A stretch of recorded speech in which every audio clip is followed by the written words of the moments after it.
Good afternoon. Most of the efforts with the Deep Horizon oil spill have been to keep the oil off the shores, out of the bays, the estuaries, the wetlands. There have been lots of noble efforts, with booms, dispersants, burning, skimmers, and these are all very valid efforts because these habitats are productive. They serve as nursery areas for many marine species.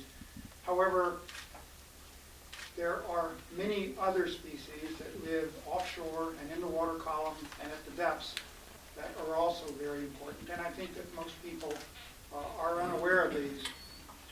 Last summer, June 2009, we published a 1,400-page volume which was an all-species inventory of the Gulf of Mexico. This was a result of 140 authors from 80 institutions and 15 countries.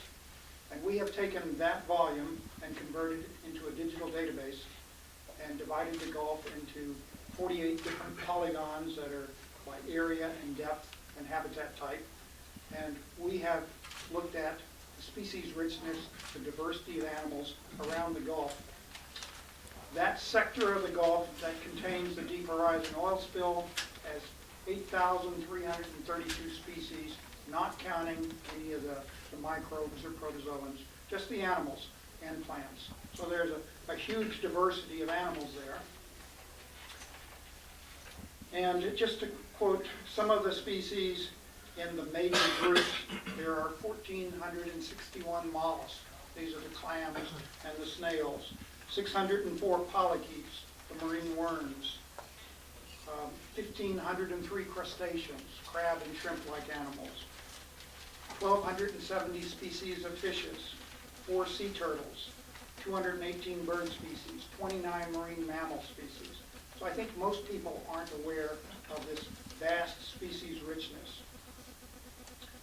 I like to think of the marine ecosystem as something like a clock made up of lots of gears and mechanisms. And when I was a kid, I liked to take things apart to figure out how they work, or sometimes to try to fix them.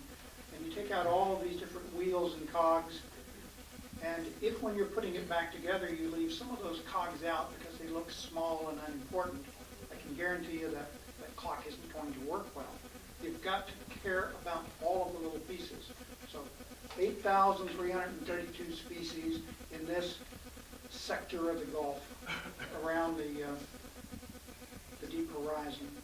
If we look at just the deep animals, those that live in, for our calculations, between 1,000 and 3,000 meters depth, and the Deep Horizon was at 1,500 meters, so it falls within this depth range, I was shocked to find out that there were 1,728 species of animals reported from that depth in that area of the Gulf.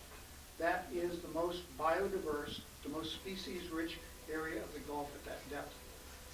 Anywhere else, I hadn't expected that. I would have thought it would have been down towards the Florida Straits or something like that, but the data don't lie.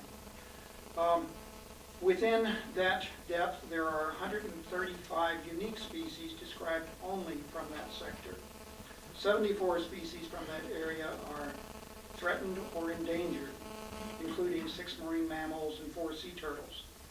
If we look at that quadrant of the Gulf, that is where the oil spill is over to the Florida coast, there are 2,800 species of animals and plants reported from that area. So there's a huge biodiversity.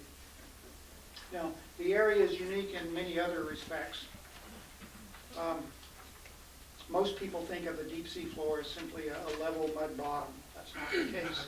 Here we've got lots of hard substrate, and on some of the handouts you can see listings of all of the both methane seeps and the deep coral collections and other hard substrate areas, banks and reefs in that area.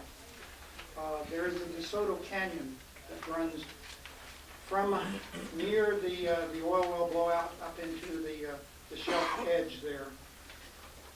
These areas, particularly the hard substrate areas, provide habitat for lots of deep sea corals. And you can think of these as colonies of animals that resemble bushes.